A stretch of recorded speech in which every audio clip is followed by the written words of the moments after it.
வணக்கம். என் தமிழ்நாடு செய்திகளை வழங்குவதற்காக நான் ஷர்மிளா என் பன்சியா.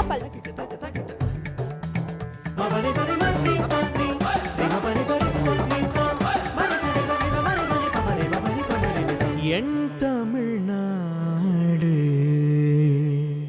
ஜெயலலிதா மறைவுக்கு பிறகு தேவையற்ற வதந்திகளை பரப்பி கட்சிக்குள் குழப்பத்தை ஏற்படுத்த சிலர் முயற்சிப்பதாக அதிமுக மூத்த நிர்வாகிகள் குற்றம் சாட்டியுள்ளனர். சென்னை ராயப்பேட்டையில் உள்ள அதிமுக தலைமை அலுவலகத்தில் கட்சியின் மூத்த நிர்வாகிகள் பண்ருட்டி ராமச்சந்திரன், செங்கோட்டையன் ஆகியோர் செய்தியாளர்களை சந்தித்தனர். அப்போது பேசிய பண்ருட்டி ராமச்சந்திரன், தேவையற்ற வதந்திகளை வேண்டுமென்றே பரப்ப சில தீய சக்திகள் முயற்சித்து வருவதாக குற்றம் சாட்டினார். கட்சிக்குள் குழப்பத்தை ஏற்படுத்த சிலர் முயற்சிப்பதாகவும் அவர் சாடினார். உண்மைக்கு மாறான கருத்துக்களை PH பாண்டியன், மனோஜ் பாண்டியன் உள்ளிட்டோர் வெளியிட்டுள்ளதாக கூறிய பண்ருட்டி ராமச்சந்திரன், ஜெயலலிதா மறைவுக்கு பிறகும் அதிமுக கட்டுக்கோப்புடன் செயல்பட்டு வருவதாக அவர் கூறினார். இன்றைய சூழ்நிலையில் தேவையில்லாமல் வேண்டுமென்றே பல வதந்திகளையும் குழப்பங்களையும் ஏற்படுத்துவதற்கு சில தீய சக்திகள் முயற்சிகளை மேற்கொள்கிறார்கள். பின்னர் பேசிய செங்கோட்டையன், VK சசிகலா முதலமைச்சர் ஆவதை யாராலும் தடுக்க முடியாது என அவர் கூறினார். ஜெயலலிதா மீது திமுக வழக்கு தொடர காரணமான PH பாண்டியன் தற்போது துரோகிகளுடன் சேர்ந்துவிட்டதாகவும் அவர் சாடினார். பதவி ஏதும் இல்லாத விரக்தியில் PH பாண்டியன் பொய்யான தகவல்களை பரப்புவதாகவும் அவர் குற்றம் சாட்டினார். யாரை முதல்வராக தேர்ந்தெடுக்க வேண்டும் என்பது அதிமுகவின் உரிமை என கூறிய செங்கோட்டையன், VK சசிகலாவின் நிர்வாக திறன் விரைவில் மக்களுக்கு தெரிய வரும் என்றார். இன்றைக்கு துரோகிகளோடு சேர்ந்து இந்த அனைத்து இந்திய அண்ணா திராவிட முன்னேற்ற கழகத்திற்கு குழப்பத்தை விளைவிக்கலாம் என்று எவர் கருதினாலும் இது ஒரு எக்கு கோட்டை. எவராலும் தமிழகத்திலிருந்து அனைத்து இந்திய அண்ணா திராவிட முன்னேற்ற கழகத்தை ஆட்சி கட்டளை சின்னமாக அமர்வதை எவராலும் அசைத்து காட்ட முடியாத மட்டும் இந்த நேரத்தில் நான் கோடிட்டு காட்டி உங்களிடத்தில் தமிழக முதலமைச்சராக VK சசிகலா பதவியேற்பதற்கான ஏற்பாடுகள் முழுவீச்சில் நடந்து வருகின்றன. இது பற்றி நமது செய்தியாளர் சுபாஷ் சந்திரபோஸ் சஞ்சீவியிடம் கூடுதல் தகவல்களை கேட்கலாம். சுபாஷ், தமிழக முதலமைச்சராக VK சசிகலா பதவியேற்பதற்கான ஏற்பாடுகள் எந்த நிலையில் இருக்கு? தமிழகத்தின் முதலமைச்சராக VK சசிகலா எப்பொழுது பதவி ஏற்பார் என்கிற மிகப்பெரிய எதிர்பார்ப்பு தான் தமிழக அரசின் முக்கியமான ஒரு கேள்வியாக உள்ளது. இந்த நிலையில் முதலமைச்சராக சசிகலா பதவி ஏற்பதற்கான பல்வேறு ஏற்பாடுகளை அஇஅதிமுக தலைமை முனைப்புடன் செயல்பட்டு கொண்டிருக்கிறது. நேற்று முன்தினம் தலைமை செயலாளர் கிரிஜா வைத்தியநாதன் சசிகலா அவருடன் ஆலோசனை நடத்தினார். நேற்றும் ஆலோசனை நடத்தப்பட்டது. 3/4 மணி நேரம் மேலாக ஆலோசனை நடத்தப்பட்டது. இந்த நிலையில் மூத்த அமைச்சர்கள் நிர்வாகிகளுடன் ஆலோசனை நடத்தப்பட்டு சென்னை பல்கலைக்கழகத்தினுடைய 100ஆண்டு விழா அரங்கத்தில் அதற்கான ஏற்பாடுகள், பாதுகாப்புகள் உள்ளிட்ட பல்வேறு விஷயங்களும் தொடர்ச்சியாக செய்யப்பட்டு வருகிறது. இந்த நிலையில் அஇஅதிமுக தொண்டர்கள் சசிகலா அவர்களுடைய பதவி ஏற்பை வெகுவாக காண்பதற்காக காத்திருப்பதை நாம் காண முடியுது. இந்த நிலையில் பல்வேறு ஏற்பாடுகளும் செய்யப்பட்டிருக்கிறது. நம்முடன் சஞ்சீவ் செய்தியாளரும் இருக்கிறார். அவரிடம் கேட்போம். நேற்று முதற்கொண்டாகவே அந்த ஏற்பாடுகள் செய்யப்பட்டிருக்கு. சஞ்சீவ், எப்படிப்பட்ட ஏற்பாடுகள் அங்கே செய்யப்பட்டிருக்கு? சுபாஷ், நீங்கள் குறிப்பிட்டது போல நேற்று முன்தினம் அதிமுகவுடைய சட்டமன்ற குழு சார்பாக அதிமுகவுடைய பொதுச்செயலாளர் சசிகலா அவர்கள் அதிமுகவுடைய சட்டமன்ற குழு தலைவராக தேர்ந்தெடுக்கப்பட்டார். இதனைத் தொடர்ந்தே பார்த்தோம் என்றால் அன்று இரவே பார்த்தோம் என்றால் மெட்ராஸ் யூனிவர்சிட்டியுடைய அந்த 100ஆண்டு பல்கலைக்கழக அரங்கத்தில் இதற்கான ஏற்பாடுகள் தொடங்கிவிட்டதாக கூறப்படுகிறது. இந்நிலையில் நேற்று காலை உள்ளே சென்று பார்க்கும்போது அனைத்து விதமான ஏற்பாடுகள், குறிப்பாக தமிழக முதலமைச்சராக ஜெயலலிதா அவர்கள் எப்பொழுதுமே அதே அரங்கத்தில் தான் பொறுப்பேற்பார். அதே அரங்கத்தில் தான் தற்போது அதற்கான ஏற்பாடுகள் அனைத்தும் செய்யப்பட்டு வருகிறது. குறிப்பாக இப்போது நிலைமை பொறுத்தவரை பார்த்தோம் என்றால் அனைத்து ஏற்பாடுகளும் செய்யப்பட்டு விட்டதாக நாம் எடுத்துக்கொள்ளலாம். நேற்றே பார்த்தோம் என்றால் போலீஸ் பாதுகாப்பு, அதே போலீஸ் பந்தோபஸ்து, உள்ளே அரங்குகள், உள்ளே மற்ற விஷயங்கள், அலங்காரங்கள் உள்ளிட்ட அனைத்து விஷயங்களையும் செய்யப்பட்டுள்ளது. இந்நிலையில் அதிமுக சார்பாக நேற்று குறிப்பாக அமைச்சர்கள் சார்பாக அதிமுக தலைமை கழகத்தில் ஒரு மீட்டிங் நடைபெற்றது. இந்த சந்திப்பில் அவர் முடிந்த பிறகு கேட்டபோது அதிமுக சார்பாக அனைத்து ஏற்பாடுகளும் தயார் செய்துள்ளது. குறிப்பாக மாவட்ட செயலாளர், குறிப்பாக அதிமுக சார்பாக இருக்கக்கூடிய 50 மாவட்ட நிர்வாகிகள் பிரிக்கப்பட்டுள்ளது. இந்நிலையில் அனைவருக்கும் அனைத்து விஷயமாக அனுப்பப்பட்டுள்ளது. குறிப்பாக மாவட்ட செயலாளர் கூட தயாராக உள்ளனர். ஆனால் கவர்னருடைய ஒப்புதல் இன்னும் கிடைக்கவில்லை என்ற ஒரு விஷயத்தை நேற்று தெரிவித்தனர். இந்நிலையில் நேற்று தினத்தை பொறுத்தவரை பார்த்தோம் என்றால் கூட கவர்னர் அவர்கள் நேரடியாக சென்னைக்கு வராமல் மும்பை சென்று விட்டார். இந்நிலையில் இன்றோ அதில் நாளை காலையோ கவர்னர் தமிழகத்திற்கு வருவார் என்று எதிர்பார்க்கப்படுகிறது. அதன் பிறகு அடுத்த கட்ட நடவடிக்கைகள் தொடங்கும் என்று எதிர்பார்க்கப்படுகிறது. குறிப்பாக சற்று நேரத்துக்கு முன்பாக கூட அதிமுகவுடைய செய்தி தொடர்பாளர் திரு பண்ருட்டி ராமச்சந்திரன் செய்தியாளர்கள் பேசினார். அப்பொழுது பேசும்போது கூட அவர் அதிமுக சார்பாக அனைத்து ஏற்பாடுகள் தயாராக உள்ளது, ஆனால் கவர்னர் ஒப்புதல் இன்னும் கிடைக்கவில்லை என்ற விஷயத்தை தெரிவித்தார். சுபாஷ், சுபாஷ், ஆளுநர் எப்போது சென்னை திரும்புகிறார்? பதவியேற்பு விழா எப்போது நடைபெறக்கூடும் என்று எதிர்பார்க்கப்படுகிறது? தமிழக பொறுப்பு ஆளுநராக இருக்கக்கூடிய வித்யாசாகர் ராவ் நேற்று வருவார் என்று மிகப்பெரிய எதிர்பார்ப்பு நிலவியிருந்தது. அதற்காகவே நூற்றாண்டு விழா அரங்கம் மிக வேகமாக துரிதமான ஏற்பாடுகள் ஒரு பக்கம் செய்யப்பட்டிருந்த நிலையில் அவர் நேற்று வரவில்லை. இந்த நிலையில் இன்று வருவார் என்ற ஒரு எதிர்பார்ப்பும் நிலவியிருந்தது. ஆனால் அவையெல்லாம் பொய்த்து போயின. இந்த நிலையில் நாளை நிச்சயமாக தமிழக பொறுப்பு ஆளுநர் வித்யாசாகர் ராவ் நாளை சென்னை திரும்புகிறார். நாளை காலை 10 மணிக்குள்ளாக சென்னைக்கு இருப்பார் என்று உறுதியான தகவல்கள் நமக்கு தெரிவிக்கின்றன. இந்த நிலையில் மகாராஷ்டிராவுடைய ஆளுநர் வட்டார செய்திகள் என்ன தெரிவிக்கிறது என்றால், நாளை மற்றும் நாளை மறுதினம் ஆகிய 2 தினங்களிலும் பொறுப்பு ஆளுநராக இருக்கக்கூடிய வித்யாசாகர் ராவ் அங்கு ஆளுநராக இருக்கிறார். அங்கு பல்வேறு நிகழ்ச்சிகளிலே கலந்து கொள்வதற்காக திட்டமிடப்பட்டிருந்தது. அந்த நிகழ்ச்சிகள் அனைத்தும் தற்போது ரத்து செய்யப்பட்டிருப்பதாகவும் அவர் தமிழகம் வர இருப்பதாகவும் மகாராஷ்டிரா ஆளுநர் வட்டார செய்திகள் நமக்கு தெரிவிக்கின்றனர். இதன் அடிப்படையில் பார்க்கும்போது அவருடைய வருகை உறுதி செய்யப்பட்டிருக்கிறது. இந்த நிலையில் நாளை மாலை அஇஅதிமுகவினுடைய சட்டமன்ற தலைவராக தேர்ந்தெடுக்கப்பட்ட கடிதம் மற்றும் சட்டமன்ற உறுப்பினர்கள் அனைவரும் ஆளுநர் மாளிகைக்கு சென்று ஆட்சி அமைப்பதற்கான உரிமையை கோருவார்கள் என எதிர்பார்க்கப்படுகிறது.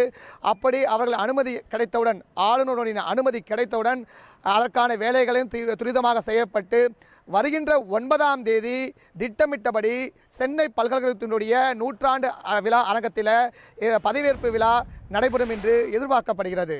ஷர்மிளா, உங்களுடைய தகவல்களுக்கு நன்றி சுபாஷ். ராமேஸ்வரத்தைச் சேர்ந்த 10 மீனவர்களை இலங்கை கடற்படை கைது செய்து படகையும் பறிமுதல் செய்த சம்பவம் மீனவர்களிடையே அதிர்ச்சியை ஏற்படுத்தியுள்ளது. ராமேஸ்வரத்தைச் சேர்ந்த 10க்கும் மேற்பட்ட மீனவர்கள் இன்று அதிகாலை நெடுந்தீவு அருகே மீன்பிடித்துக் கொண்டிருந்தனர். அப்போது அங்கு வந்த இலங்கை கடற்படையினர் தமிழக மீனவர்கள் எல்லை தாண்டி மீன்பிடிப்பதாக கூறி அவர்களை கைது செய்து படகையும் பறிமுதல் செய்தனர். ஏற்கனவே கடந்த 2ஆம் தேதி புதுக்கோட்டையைச் சேர்ந்த 5 மீனவர்கள் கைது செய்யப்பட்டு இலங்கை சிறையில் அடைக்கப்பட்டுள்ள நிலையில் தற்பொழுது மேலும் 10 மீனவர்கள் இலங்கை கடற்படையால் கைது செய்யப்பட்டுள்ள சம்பவம் தமிழக மீனவர்களிடையே அதிர்ச்சியை ஏற்படுத்தியுள்ளது. கச்சேரி மீன் பிடிச்சுக்கிட்டு இருக்கும்போது இலங்கை கடற்படை விரட்டி அடிச்சு எங்களுடைய போடு மடியில் வெட்டி விட்டுட்டு, இதனால மீனவர்கள் ஒரு சில படகுகள் கரையை திரும்பி வந்துட்டோம். ஒரு படகை இலங்கை கடற்படை சிறைப்பிடிச்சிட்டு 11 மீனவர்களும் சிறைப்பிடிச்சிட்டாங்க. இது தொடர்கதையாக இருக்குது. மத்திய அரசு தலையிட்டு பாரம்பரிய இடமான கச்சேரி பகுதியில் மீன்பிடிக்கிறதுக்கு வழிவகை செய்யணும். இலங்கை சிறையில் உள்ள தமிழக மீனவர்களை விடுவிக்க நடவடிக்கை மேற்கொள்ள வேண்டும் என பிரதமர் நரேந்திர மோடிக்கு அதிமுக பொதுச் செயலாளர் வி.கே. சசிகலா கோரிக்கை விடுத்துள்ளார்.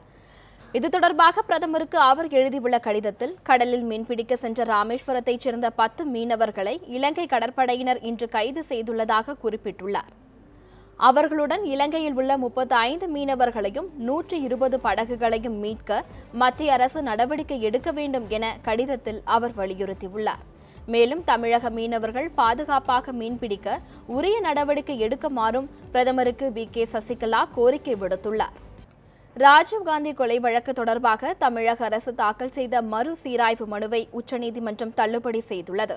ராஜீவ் கொலை வழக்கை சிபிஐ விசாரித்ததால் இந்த வழக்கு தொடர்பாக கைது செய்யப்பட்டுள்ள 7 பேரையும் விடுவிக்கும் அதிகாரம் மத்திய அரசுக்கே உள்ளது என கடந்த 2015ஆம் ஆண்டு உச்சநீதிமன்றம் தீர்ப்பளித்திருந்தது. இந்த தீர்ப்பை எதிர்த்து தமிழ்நாடு அரசு மற்றும் பேரறிவாளன் சார்பில் உச்சநீதிமன்றத்தில் சீராய்வு மனு தாக்கல் செய்யப்பட்டது. அதில் இந்த வழக்கில் விடுவிக்கும் அதிகாரம் தமிழக அரசுக்கு உள்ளதாக தெரிவிக்கப்பட்டது. இவ்விரு மனுக்களையும் விசாரித்த தலைமை நீதிபதி கேஹர் தலைமையிலான 5 நீதிபதிகள் கொண்ட அரசியல் சாசன அமர்வு பேரறிவாளன் உள்ளிட்டோரை விடுவிக்கும் விவகாரத்தில் தமிழக அரசின் சீராய்வு மனுவை தள்ளுபடி செய்து உத்தரவிட்டது. காஞ்சிபுரம் மாவட்டம் தாம்பரம் அருகே பள்ளி வேன் சக்கரத்தில் சிக்கி 2 வயது குழந்தை பலியான சம்பவம் அதிர்ச்சியை ஏற்படுத்தியுள்ளது. காஞ்சிபுரம் மாவட்டம் தாம்பரம் அடுத்த கவுரிவாக்கம் பகுதியைச் சேர்ந்த ஈஸ்வரி தனது மகள் பிரதீக்ஷாவை பள்ளிக்கு அனுப்புவதற்காக வேனில் ஏற்றியுள்ளார். அப்போது அவரது 2 வயது குழந்தை சமீக்ஷா வாகனத்தின் முன்பக்கமாக வந்துள்ளது. அதனை கவனிக்காமல் ஓட்டுநர் வண்டியை ஓட்டியதால் முன் சக்கரத்தில் சிக்கி குழந்தை சமீக்ஷா பரிதாபமாக பலியானார். தாய் கண்முன்னே 2.5 வயது குழந்தை பலியான சம்பவம் அப்பகுதியில் பெரும் சோகத்தை ஏற்படுத்தியுள்ளது. இந்த சம்பவம் தொடர்பாக வேன் ஓட்டுநரை கைது செய்து பரங்கிமலை போலீசார் விசாரணை நடத்தி வருகின்றனர். திடீர்னு நாங்கள் ஓடி வந்து பார்த்தோம், குழந்தை தலை இல்லாத குழந்தையோட கையில் நிற்குது தாய். அந்த ஸ்கூல் வேனும் பெரிய பொண்ணு ஏற்றிருக்காங்க, வேன்காரர் எடுத்திருக்காரு. குழந்தை குறுக்கில் வந்ததை யாருமே பார்க்கல. பார்க்க தெரிய முடியாது, ஏற்றிட்டாரு. அது டிரைவர் தப்புன்னு நம்ம சொல்ல முடியாது, தாய் தப்பு. குழந்தை ஓடி வந்தது தப்பு, அவ்வளோதான். அதை நாங்கள் பார்த்தோம். உலக புகழ்பெற்ற மதுரை அலங்காநல்லூரில் வரும் 10ஆம் தேதி ஜல்லிக்கட்டு போட்டி நடத்துவதற்கான ஏற்பாடுகள் தீவிரப்படுத்தப்பட்டுள்ளன. இதுகுறித்து களத்திலிருந்து நமது செய்தியாளர் கோபாலகிருஷ்ணன் அளித்த தகவல்களை தற்பொழுது பார்க்கலாம். தமிழகம் மட்டுமல்லாமல் தமிழர்கள் எங்கெங்கு இருக்கிறார்களோ அத்தனை பேருடைய கனவாகவே இருந்தது ஜல்லிக்கட்டு. அந்த அலங்காநல்லூர் ஜல்லிக்கட்டு வர இருக்கின்ற வெள்ளிக்கிழமை இதே களத்தில் நடைபெற இருக்கிறது. அதற்கான ஆயத்த பணிகள் இங்கு தொடர்ந்து நடைபெற்றுக் கொண்டிருக்கிறது. பார்வையாளர்கள் அமர்ந்து பார்ப்பதற்கான கேலரிகள் அமைக்கப்பட்டிருக்கிறது. அந்த துரிதகதியில் இதற்கான வேலைகள் எல்லாம் நடைபெற்றுக் கொண்டிருக்கிறது. தொடர்ந்து சிறப்பு விருந்தினர்கள், அரசு அதிகாரிகள் அமர்வதற்கான கேலரிகளுக்கான ஏற்பாடுகளும் நடைபெற்றுக் கொண்டிருக்கிறது. இங்க பாக்குறீங்க, ஊர் பொதுமக்கள், கிராம கமிட்டியினர் எல்லாம் தற்போது பேச்சுவார்த்தைகள் நடைபெற்றுக் கொண்டிருக்கிறார்கள். இந்த விழாவை எப்படி நடத்த வேண்டும் என்பதற்காக. இது ஒரு புறம் இருக்க மாடுபிடி வீரர்களுக்கான பதிவு மற்றும் மாடுகளுக்கான பதிவு இன்னொரு புறத்தில் நடைபெற்றுக் கொண்டிருக்கிறது. இங்கு மாடுபிடி வீரர்களுக்கும் மாடுகள் அனுமதிக்கப்படுவதற்கு என்ன விதமான தகுதிகள் எல்லாம் இருக்கிறது என்பது குறித்து ஒருவரிடம் கேட்கலாம். சார், நீங்க எங்க இருந்து வாரீங்க? நீங்க இங்க என்ன விஷயத்துக்காக வந்திருக்கீங்க? நாங்கள் திருச்சி மாவட்டம் திருவம் ஒன்றியம் பழங்கனாங்குடியிலேருந்து வரோம். நாங்கள் மாடு வச்சுருக்கோம், மாட்டு உரிமையாக மாடு பதிய வந்திருக்கோம். மாடு தரமாக இருக்கா, நம்ம சர்டிஃபிகேட் டாக்டர்கிட்ட கேட்குறாங்க. அதான் நாங்கள் ரெடி பண்ணிட்டோம். மாடு ஃபோட்டோ, ஆதார் கார்டு இதெல்லாம் கேட்குறாங்க. 2 பாஸ்போர்ட் சைஸ் ஃபோட்டோ இதெல்லாம் ரெடி பண்ணிட்டோம். இப்போ ஊரில் இவங்க வந்து பிரச்சனை இருக்குன்னா, நாளைக்கு காலைல மாடு பதிகிறோம், கால்நடை மருத்துவத்தில் பரிசோதனை உங்கள் காலை ஜல்லிக்கட்டுக்கு தயார் செய்யப்பட்டுருதான் டாக்டர்கிட்ட மருத்துவ பரிசோதனை செய்யப்பட்டு அந்த சர்டிஃபிகேட் கேட்குறாங்க. அதுவும் வாங்கிட்டு வந்தாச்சு. மாடோட ஃபோட்டோ, மாடு உரிமையாளர் மாடு பிடித்திருக்க மாதிரி இருக்க ஃபோட்டோவும் கேட்குறாங்க. அதுவும் வாங்கிட்டு வந்துட்டோம். இப்போ இவங்க தற்சமயம் சொல்கிறாங்க நாளைக்கு காலையில் வெட்டினரி டாக்டர் அந்த இதில் கால்நடை மருத்துவத்தில் தருவாங்கன்னு டோக்கன் சொல்கிறாங்க சார். தொடர்ந்து இங்கு மாடுகளுக்கான முன்பதிவு டோக்கன்களும் கொடுக்கப்பட்டிருக்கு. தொடர்ந்து நாளை காலை அந்த மருத்துவர்களிடம் தகுதி சான்றிதழ் பெற்ற அந்த மாடுகளுக்கான டோக்கன்கள், அதாவது இந்த வாடிவாசலை தாண்டுவதற்கான இன்னொரு அனுமதியும் இருக்கிறது. கிட்டத்தட்ட இந்த டோக்கன்களை பெற்ற பிறகும் மறுநாள் வெள்ளிக்கிழமை காலையில் இன்னொரு முறை மருத்துவ பரிசோதனை செய்யப்பட்டு தான் ஒவ்வொரு காளைகளும் வாடிவாசலை தாண்ட அனுமதிக்கப்படும். ஒளிப்பதிவாளர் விஸ்வநாதுடன் கோபாலகிருஷ்ணன், நியூஸ் 7 தமிழ். திருநெல்வேலி மாவட்டம் அம்பாசமுத்திரத்தில் சாலை மறியலில் ஈடுபட்ட பீடி தொழிலாளர்கள் கைது செய்யப்பட்டுள்ளனர். அரசு உத்தரவுப்படி நேரடியாக கூலி வழங்க வேண்டும், வறட்சியால் பாதிக்கப்பட்ட விவசாயிகளுக்கு ஏக்கருக்கு 25,000 ரூபாய் இழப்பீடு வழங்க வேண்டும் உள்ளிட்ட கோரிக்கைகளை வலியுறுத்தி அம்பாசமுத்திரம் பூக்கடை சந்திப்பில் பீடி தொழிலாளர்கள் சாலை மறியலில் ஈடுபட்டனர். இதனையடுத்து தகவல் அறிந்து வந்த போலீசார் மறியல் செய்தவர்களை கைது செய்தனர். இதேபோல் வீரவநல்லூரில் மறியலில் ஈடுபட்ட பீடி தொழிலாளர்களும் கைது செய்யப்பட்டனர். வறட்சி பாதித்த பகுதியாக இருக்கக்கூடிய அத்தனை பகுதிகளுக்கும் ஆய்வுகளை நடத்துவோம் என்று சொல்லி மத்திய அரசாங்கம் ஒரு சடங்கை நடத்தி சென்றிருக்கிறார்கள். ஆனால் மத்திய அரசாங்கத்தில் இருந்து இதுவரை எந்த நிதியும் மாநில அரசாங்கத்துக்கு வழங்கப்படவில்லை. மத்திய அரசாங்கம் உடனடியாக இந்த வறட்சியால் பாதிக்கப்பட்ட அனைத்து பகுதி மக்களுக்கும் நிவாரணம் வழங்கக்கூடிய பணியை உடனடியாக செய்ய வேண்டும். பாதிக்கப்பட்ட மக்களுக்கு பாதுகாப்பை ஏற்படுத்துவதற்கு மக்களால் தேர்ந்தெடுக்கப்பட்ட அரசாங்கம் இந்த வேலையை செய்யாவிட்டால் வீதியில் இறங்கி போராடுவதை தவிர வேறு வழிகளை. வறட்சியால் பாதிக்கப்பட்ட தமிழக விவசாயிகளுக்கு உடனடியாக நிவாரணம் வழங்க கோரி கன்னியாகுமரி மாவட்டம் நாகர்கோவிலில் மறியலில் ஈடுபட்ட மார்க்சிஸ்ட் கம்யூனிஸ்ட் கட்சியினரை போலீசார் கைது செய்தனர். நாகர்கோவில் வேப்பமூடு சந்திப்பில் மார்க்சிஸ்ட் கம்யூனிஸ்ட் கட்சியின் மாநில செயலாளர் ஜி ராமகிருஷ்ணன் தலைமையில் ஆர்ப்பாட்டம் நடந்தது. வறட்சியால் பாதிக்கப்பட்ட தமிழக விவசாயிகளுக்கு உடனடியாக நிவாரணம் வழங்க மத்திய அரசு நடவடிக்கை எடுக்க வேண்டும், மத்திய அரசின் பண மதிப்பிழப்பு நடவடிக்கையால் ஏற்பட்டுள்ள பாதிப்புகளை சரி செய்ய வேண்டும் என்பது உள்ளிட்ட கோரிக்கைகளை வலியுறுத்தி போராட்டத்தினர் முழக்கங்களை எழுப்பினர். பின்னர் ஊர்வலமாக வந்த போராட்டக்காரர்கள் அண்ணா பேருந்து நிலையம் முன்பு சாலை மறியலில் ஈடுபட்டனர். இதனால் அந்த பகுதியில் சுமார் 1 மணி நேரம் போக்குவரத்து பாதிக்கப்பட்டது. இதனையடுத்து மறியலில் ஈடுபட்டவர்களை போலீசார் கைது செய்தனர். வறட்சியால் பாதிக்கப்பட்டு தற்கொலை செய்து கொண்ட இறந்த அனைத்து குடும்பங்களுக்கு மாநில அரசாங்கம் அங்கே நிவாரணம் அறிவிக்க வேண்டும் என்று வற்புறுத்துகிறோம். அங்கே நெல் சாகுபடி பயிர் கருகி இருந்தால் ஏக்கருக்கு 25,000 ரூபாய் கோரிக்கை வச்சிருக்கிறாங்க. விவசாய தொழிலாளி குடும்பங்களுக்கு, விவசாயத்தை நம்பியிருக்க குடும்பங்களுக்கு அங்கே தலா 10,000 ரூபாய் நட்டஈடு வழங்க வேண்டும் என்று அந்த மறியல் போராட்டத்தின் சார்பாக வற்புறுத்தி வருகிறோம்.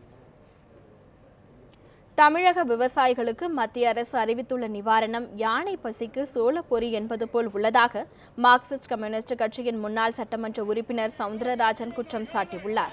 விவசாயத்தையும் விவசாயிகளையும் காக்க வலியுறுத்தி சென்னை பனங்கல் மாளிகை முன்பு இந்திய கம்யூனிஸ்ட் சார்பில் ஆர்ப்பாட்டம் நடந்தது. தடையை மீறி ஆர்ப்பாட்டத்தில் ஈடுபட்ட 100க்கும் மேற்பட்டவர்களை போலீசார் கைது செய்தனர்.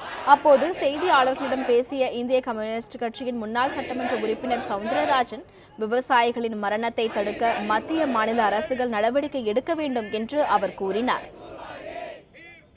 குடிநீருக்கே இன்றைக்கு பஞ்சம் என்கிற ஒரு நிலைமை ஏற்பட்டுக் கொண்டிருக்கிறது. அரசு இதுபோன்ற தருணங்களில் வறட்சி மாநிலமாக அறிவித்தால் போதாது, நிவாரணத்தை பாதிக்கப்பட்டிருக்கிற விவசாயிகளுக்கு அவர்கள் என்ன செலவு செய்தார்களோ அந்த பணத்தையாவது கொடுக்க வேண்டும். நெல்லுக்கோ கரும்புக்கோ வாழைக்கோ பணப்பயிர்களுக்கோ இப்போது அரசு அறிவித்திருக்கிற நிவாரணத் தொகை என்பது யானை பசிக்கு சோளப்பொரி, அது போதவே போதாது. ஆகவே நிவாரணத் தொகையை அவர்களுக்கு உயர்த்தி வழங்க வேண்டும். தமிழகத்தில் வறட்சியால் பாதிக்கப்பட்டு உயிரிழந்த அனைத்து விவசாயிகளுக்கும் மத்திய மாநில அரசுகள் உரிய நிவாரணம் வழங்க வேண்டும் உள்ளிட்ட கோரிக்கைகளை வலியுறுத்தி திருநெல்வேலியில் சாலை மறியல் போராட்டம் நடத்தப்பட்டது. மார்க்சிஸ்ட் கம்யூனிஸ்ட் கட்சி சார்பில் நடத்தப்பட்ட இந்த போராட்டத்தில் விலைவாசி உயர்வை கட்டுப்படுத்த வேண்டும், பொது விநியோகத்தை பலப்படுத்த வேண்டும், தமிழகத்தில் வறட்சியால் பாதிக்கப்பட்டு உயிரிழந்த அனைத்து விவசாயிகளுக்கும் உரிய நிவாரணம் வழங்க வேண்டும், தாமிரபரணி நதியை பாதுகாக்க வேண்டும் என்பன உள்ளிட்ட கோரிக்கைகள் வலியுறுத்தப்பட்டன.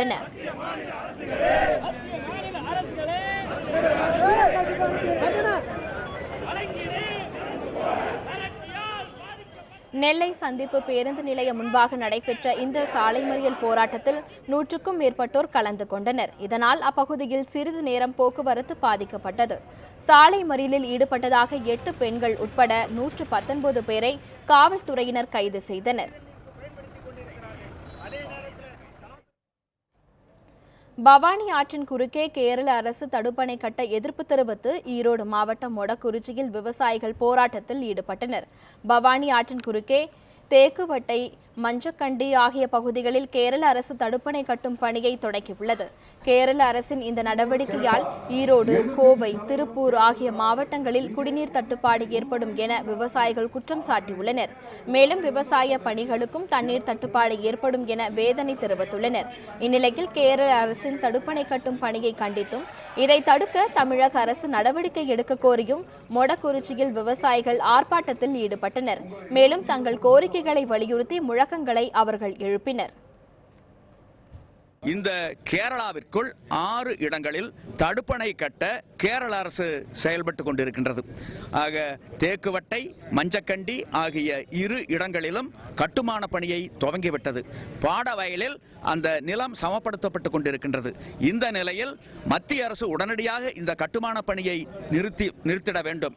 ஆக மத்திய அரசினுடைய வனம், சுற்றுச்சூழல் மற்றும் பருவநிலை மாற்ற அமைச்சகம் உடனடியாக இந்த தடுப்பணை கட்டுவதை தடை விதிக்க வேண்டும். தமிழ்நாடு அரசு தக்க அழுத்தம் கொடுக்க வேண்டும்.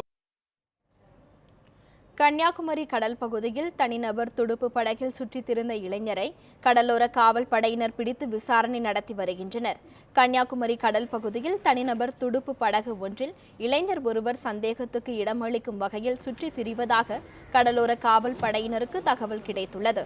இதனை அடுத்து விரைந்து சென்ற கடலோர காவல் படையினர் படகுடன் அந்த இளைஞரை கடற்கரை பகுதிக்கு கொண்டு வந்தனர். விசாரணையில் அந்த இளைஞர் மகாராஷ்டிர மாநிலத்தைச் சேர்ந்த கௌஸ்டப் எனவும் கடந்த 2012ஆம் ஆண்டு ஆசிய விளையாட்டுப் போட்டியில் தனிநபர் துடுப்பு படகு பிரிவில் வெள்ளிப்பதக்கம் வென்றவர் என்பதும் தெரியவந்துள்ளது. கடந்த 85 நாட்களுக்கு முன்பு குஜராத் மாநிலத்தில் இருந்து படகு பயணத்தை தொடங்கிய கௌஸ்டப் கன்னியாகுமரி வந்துள்ளார். ஆனால் தமது பயணத்தை பற்றி அவர் கடலோர காவல் படையிடம் முன்பே தெரிவிக்கவில்லை என கூறப்படுகின்றது.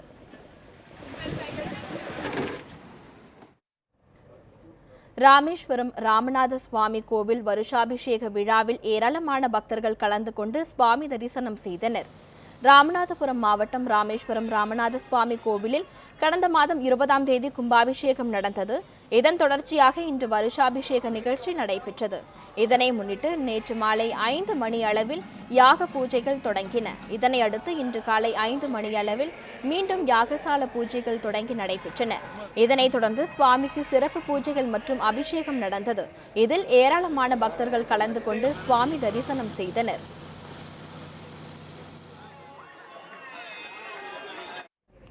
நீட் தேர்வு எழுத முடியாத அளவிற்கு தமிழக மாணவர்களின் கல்வித்தரம் சரிந்து உள்ளதாக புதிய தமிழகம் கட்சித் தலைவர் டாக்டர் கிருஷ்ணசாமி விமர்சனம் செய்துள்ளார். மதுரையில் இன்று செய்தியாளர்களை சந்தித்த அவர், தமிழக மாணவர்களுக்கு நீட் தேர்வில் இருந்து விலக்கு அளிக்கப்பட்டது தமிழக மாணவர்களை கேவலப்படுத்தும் செயல் என்றும், தமிழகத்தின் கல்வித்தரத்தை இது வெளிச்சம் போட்டு காண்பிப்பதாகவும் தெரிவித்தார்.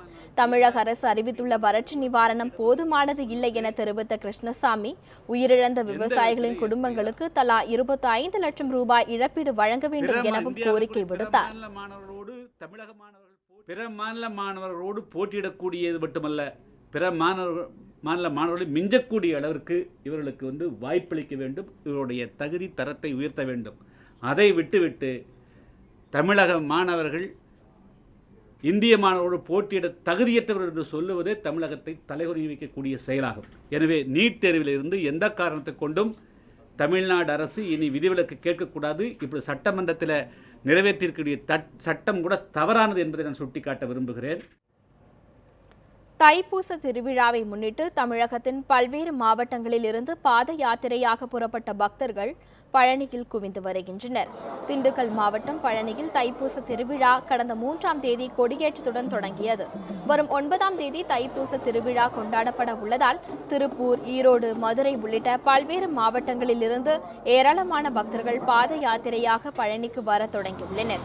இதனைத் தொடர்ந்து பக்தர்கள் பாதுகாப்பு பணிக்காக ஏராளமான போலீசார் குவிக்கப்பட்டுள்ளனர்.